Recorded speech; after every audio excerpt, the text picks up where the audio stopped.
नमस्कार। Destination travel में आप सब दोस्तों का बहुत बहुत स्वागत है। आज आपको लेकर के चल रहे हैं एक बहुत ही खूबसूरत यात्रा पर भगवान सोमनाथ जी के मंदिर, जो कि वीरावल में स्थित है। और ये प्रथम ज्योतिर्लिंग है श्री सोमनाथ जी। और इसके लिए सबसे पहले जो यात्रा शुरू की हमने वो अहमदाबाद से शुरू की। अहमदाबाद से वीरावल तक 431 किलोमीटर की दूरी है, जिसको कि हम बाई ट्रेन, जो हमारी अहमदाबाद वीरावल इंटरसिटी है, इससे ट्रैवल कर रहे हैं। ट्रेन नंबर है 19119। और ये जो इंटरसिटी है ये डेली अहमदाबाद से आपको मिल जाएगी। सुबह 10:50 पर चलती है और शाम को 7:30 बजे वीरावल आपको पहुंचाती है, जहां से फिर आप ऑटो करके 200 रुपये ऑटो वाला लेगा। वहां से 7.5 किलोमीटर दूर है सोमनाथ जी का मंदिर। सामने आप देख सकते हैं भगवान श्री सोमनाथ जी का मंदिर कितना भव्य है और कितना खूबसूरत दृश्य लग रहा है। सुबह सुबह का दृश्य हम आपको पहले दिखा रहे हैं। रात में हम यहाँ पर पहुँच गए थे और ऊपर पताका फहरा रही है। आप देख सकते हैं सामने द्वार है, जिससे फिर आप भीतर प्रवेश करते हैं। सोमनाथ मंदिर के अंदर मोबाइल फ़ोन ले जाना या कैमरा ले जाना अलाउड नहीं है। आपका बैग एंड बैगेज भी बाहर आपको लॉकर्स निःशुल्क यहाँ पर सुविधा है, उसमें आपको जमा करना पड़ता है। जिसके बाद आप भीतर प्रवेश करके यहाँ पर भगवान सोमनाथ जी के ज्योतिर्लिंग के दर्शन कर सकते हैं। समुद्र तट के किनारे है ये मंदिर और बहुत ही खूबसूरत मंदिर है। इसको देख करके ही सारी थकान यहाँ तक आने की आपकी मिट जाएगी। काफ़ी बड़ा कंपाउंड है, जिसमें अब काफ़ी सारी व्यवस्थाएं कर दी गई हैं श्रद्धालुओं के लिए। ये बाहर से हम आपको दृश्य दिखा रहे हैं सोमनाथ मंदिर का। भगवान शिव के 12 ज्योतिर्लिंग जो हमारे देश में, संपूर्ण देश में फैले हुए हैं, उसमें सर्वप्रथम ज्योतिर्लिंग श्री सोमनाथ जी का है, जिसको कि कहते हैं स्वयं चंद्रदेव भगवान ने, यानी चंद्रमा जो थे उनको श्राप मिला हुआ था और उनकी यहीं पर उस श्राप से मुक्ति हुई थी। उन्होंने तपस्या की थी यहाँ पर, ऐसा कहते हैं। जिसके बाद यहाँ पर भगवान शिव स्वयं प्रकट हुए, उनको दर्शन दिए और उसके बाद यहाँ पर शिवलिंग के रूप में विराजमान हो गए, ऐसी कथा है हमारे पौराणिक कथाओं में। तो इसलिए इस मंदिर का महत्व बहुत है, क्योंकि ये प्रथम ज्योतिर्लिंग है भगवान शिव का। और काफ़ी खूबसूरत मंदिर यहाँ पर बना हुआ है, जिसको कि कई बार बनाया गया, क्योंकि कई बार इस पर आक्रमण हुए विदेशियों के। यहाँ से खजाने लूटे लोगों ने, जो विदेशी आक्रांता थे। तो उसके बाद ये मंदिर यहाँ पर सरदार वल्लभ भाई पटेल की कोशिशों से जाकर के फिर तैयार हुआ। वैसे तो इस मंदिर का जो इतिहास है हज़ारों वर्ष पुराना है, लेकिन आज़ादी के बाद सरदार वल्लभ भाई पटेल ने इसका जो पुनर्निर्माण है, रिकंस्ट्रक्शन, वो करवाया। और फिर 1 दिसंबर 1955 को भारत के प्रथम राष्ट्रपति डॉक्टर राजेंद्र प्रसाद जी ने इसे राष्ट्र को समर्पित किया। तो ये विश्व प्रसिद्ध एक धरोहर है, हमारी सांस्कृतिक धरोहर भी है। और यहाँ पर जो शाम को 8 बजे के बाद लेज़र से लाइट एंड साउंड शो जो होता है, जिसमें पूरा इस मंदिर का इतिहास बताया जाता है, 30 रुपये उसका टिकट है मात्र, जिसको कि आप ले करके रात्रि में यहाँ पर उसका आनंद ले सकते हैं। मंदिर के ठीक पीछे यहाँ पर बैठने की जगह है और वहाँ पर बैठ करके उस लेज़र शो को दिखाया जाता है, जो कि मंदिर के पीछे की दीवार पर होता है। और इसके रख रखाव के लिए सोमनाथ जी का जो मंदिर का जो व्यवस्था है, इसका संचालन पूरा सब सोमनाथ ट्रस्ट के पास है, जिसको सरकार ने बाग बगीचे भी दिए हैं। और इस सोमनाथ मंदिर के पुनर्निर्माण में या इस मंदिर को लेकर के जिन जिन लोगों का कुछ योगदान रहा है, उनकी तमाम लोगों की तस्वीरें भी यहाँ पर पास में चित्रकारी करके दीवार के ऊपर जो इसका इतिहास है एक तरह से उसको उकेरा गया है। रात्रि के समय आप देख सकते हैं कि ये मंदिर जो लाइट्स यहाँ पर लगाई गई हैं, कितना खूबसूरत लगता है, कितना सुंदर दृश्य आप देख सकते हैं। तो रात्रि में कुछ भ्रमण भी किया यहाँ पर, आसपास जो लोकल बाज़ार है यहाँ पर विशेष करके श्राद्ध के लिए भी लोग, और चैत्र के महीने में, भाद्रपद में, कार्तिक के महीने में स्पेशली लोग आते हैं। बहुत दूर दूर से पिंडदान करने आ जाता है, कोई पूजा के लिए लोग आते हैं। तमाम तरह की यहाँ पर पूजाएं भी हैं जिनकी अलग अलग रेट्स हैं यहाँ पर लिखे हुए हैं।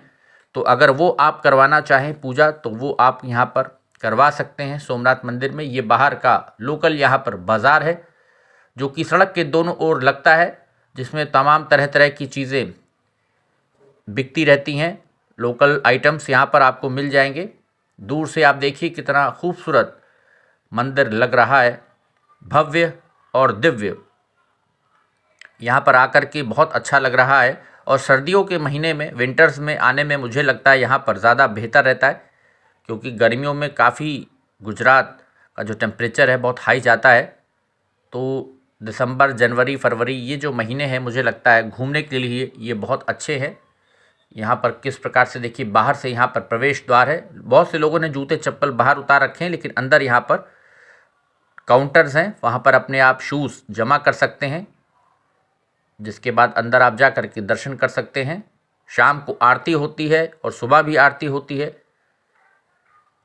देखने लायक उस समय दृश्य होता है। काफ़ी सारे श्रद्धालु यहाँ पर कोशिश करते हैं कि आरती के समय पहुँच जाएं सोमनाथ जी के मंदिर में। और रोशनी के अंदर देखिए रात्रि में कितना सुंदर नज़ारा दिखता है पूरे ही प्रांगण का। यहाँ पर चूँकि बाहर से ही सारा वीडियो शूट किया है हमने। और सुबह सुबह अब हम लोग चल पड़े हैं समुद्र दर्शन करने। तो सामने देखिए आपको ऊँट यहाँ पर जाता हुआ दिख रहा होगा। इसको देख करके बहुत अच्छा लगा। शिप ऑफ द डेजर्ट कहलाता है कैमल। और देखिए किस प्रकार से ऊँट मस्त चाल चलता हुआ चला जा रहा है। सोमनाथ जी में ठहरने के लिए यहाँ पर मॉडरेट रेट्स में आपको कमरे मिल जाते हैं। जो होटल हैं वो बहुत ही लगे हुए, बिल्कुल मंदिर के पास ही जो पीछे की तरफ गली है, यहाँ पर काफ़ी सारे होटल हैं। हर तरह के बजट में आपको यहाँ पर कमरे मिल जाएंगे। 800 रुपये में मुझे यहाँ पर कमरा मिल गया था। और 800 से 1000 रुपये में आपको यहाँ पर रूम्स मिल जाते हैं जहाँ पर आप रुक सकते हैं। और मंदिर के पास ही यहाँ पर त्रिवेणी संगम भी है, जहाँ पर 3 नदियों का संगम बताते हैं। नज़दीक में ही वो स्थान है जहाँ से नदियाँ समुद्र में मिलती हैं, 3 नदियाँ, ऐसी मान्यता है यहाँ पर। वहाँ पर भी लोग जा कर के स्नान करते हैं, डुबकी लगाते हैं। काफ़ी सारे कबूतर मंदिर के प्रांगण में यहाँ पर हैं, जिनको कि लोग यहाँ पर दाना भी खिलाते हैं। इसके साथ ही साथ मान्यता है कि भगवान श्री कृष्ण ने यहीं पर अपनी देह को त्यागा था द्वापर युग में। तो इसलिए भी इस स्थान का बहुत महत्व है सोमनाथ जी का। सोमनाथ मंदिर के आसपास भी बहुत सारे मंदिर यहाँ पर बने हुए हैं जहाँ पर लोग दर्शन करने जाते हैं। और यहाँ से बाई टैक्सी और रात में ट्रेन भी है। यहाँ से लोग 200 किलोमीटर दूर, जो भगवान श्री कृष्ण की नगरी थी द्वारका, और हमारे हिंदुओं का वो भी एक धाम है प्रमुख, तो वहाँ पर भी दर्शन करने जाते हैं। सोमनाथ जी के दर्शन करने के बाद बहुत सारे श्रद्धालु द्वारकाधीश के दर्शन करने द्वारका, और उसके बाद बेट द्वारका जाते हैं। तो सोमनाथ जी के दर्शन करने के बाद समुद्र दर्शन पथ, यहाँ पर साइकिल चलाने के नियम है। और अब ये जो मेंटेन किया है तो 5 रुपये इसकी एंट्रेंस फ़ी है। छोटी छोटी यहाँ दुकानें हैं, स्टॉल्स हैं। सामने अरब सागर लहरा रहा है, करीब से आपको दिखाते हैं।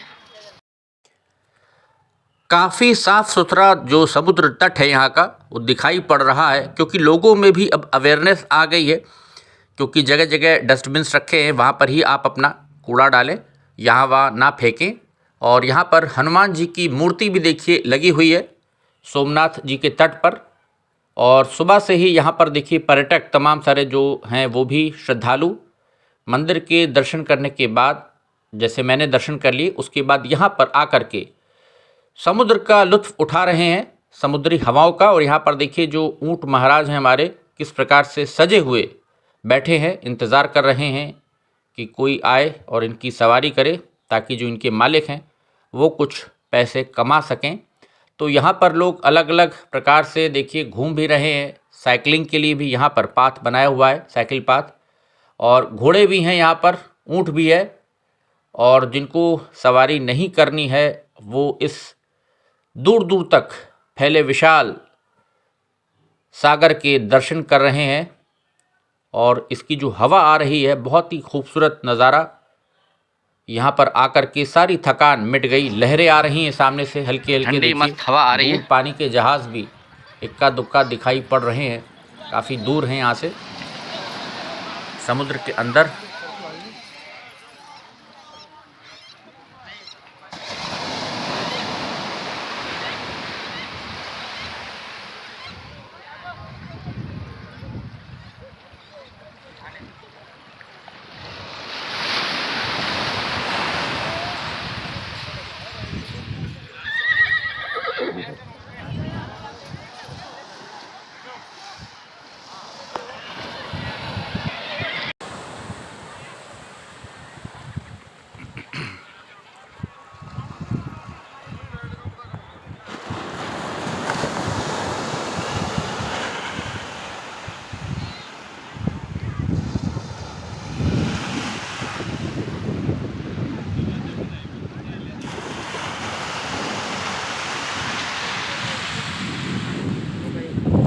लोकेशन अच्छा आना चाहिए ना पूरा।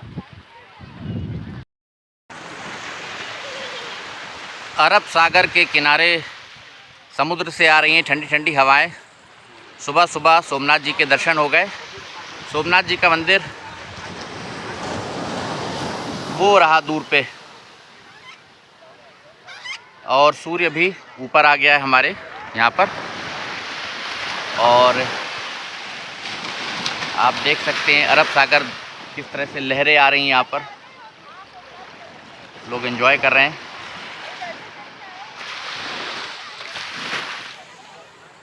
पूरा यहाँ पर समुद्र है। इस तरह से यहाँ पर रोक बनाई गई है ताकि सी का जो वाटर है वो ज़्यादा आगे सोमनाथ मंदिर तक ना जाए। देखिए पानी और नज़दीक आने लगा धीरे धीरे। देखिए 1996 में पहली बार हम सोमनाथ जी के दर्शन करने आए थे, और अब वर्ष 2023 में आना हो पा रहा है दोबारा।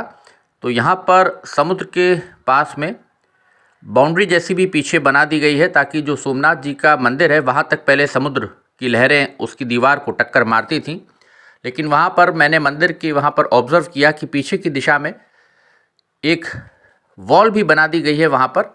और यहाँ पर सोमनाथ तट पर तमाम तरह की जो शॉप्स हैं, छोटी छोटी नारियल पानी बिक रहा है, कहीं पर सीप की बनी हुई चीज़ें बिक रही हैं, शंख यहाँ पर बिक रहे हैं। तमाम सारे जो लोकल्स हैं वो बेच रहे हैं सामान। तो जो टूरिस्ट आ रहे हैं, श्रद्धालु आ रहे हैं, शंख वगैरह भी यहाँ से ख़रीद रहे हैं। आसपास चाइनीज़ फास्ट फूड इस प्रकार की चीज़ें यहाँ पर खाने पीने की हैं। अगर आप नॉर्थ इंडियन हैं तो थोड़ा सा खाने पीने में आपको यहाँ पर दिक्कत आ सकती है। फूड यहाँ पर उस प्रकार से नहीं मिलता है जिस प्रकार से अपने नॉर्थ इंडियन में खाना हम लोग खाते हैं। हर चीज़ में थोड़ा मीठा यहाँ पर पड़ा होता है। छाछ वगैरह आपको मिल जाती है पीने में, दही का सेवन आप कर सकते हैं, फल ले सकते हैं। इस प्रकार की चीज़ें यहाँ पर आप अधिक खा पी सकते हैं। और जो समुद्र तट है वाकई यहाँ पर जितना भी समय आप बिताइएगा कम ही मालूम देगा, क्योंकि यहाँ पर जो नज़ारा है कुछ इतना खूबसूरत है कि यहाँ से जाने का मन नहीं कर रहा है। लेकिन थोड़ी ही देर बाद हमारी ट्रेन है वीरावल से वापस अहमदाबाद के लिए, सौराष्ट्र जनता एक्सप्रेस, उससे वापसी हम कर रहे हैं। तो जाना तो पड़ेगा ही, लेकिन मन नहीं भर रहा है। दूर पर देखिए भगवान सोमनाथ जी का मंदिर यहाँ से समुद्र तट से दिखाई दे रहा है। और जो बाउंड्री वॉल की बात हम कर रहे थे, पीछे यहाँ पर भी देखिए बना दी गई है, जिससे कि समुद्र का पानी जब बढ़ता है तो एक बाउंड्री के आगे फिर ना जा पाए। तो हनुमान जी से भी आशीर्वाद लेते हैं और अपनी यात्रा को आगे अब यहाँ से शुरू करते हैं फिर।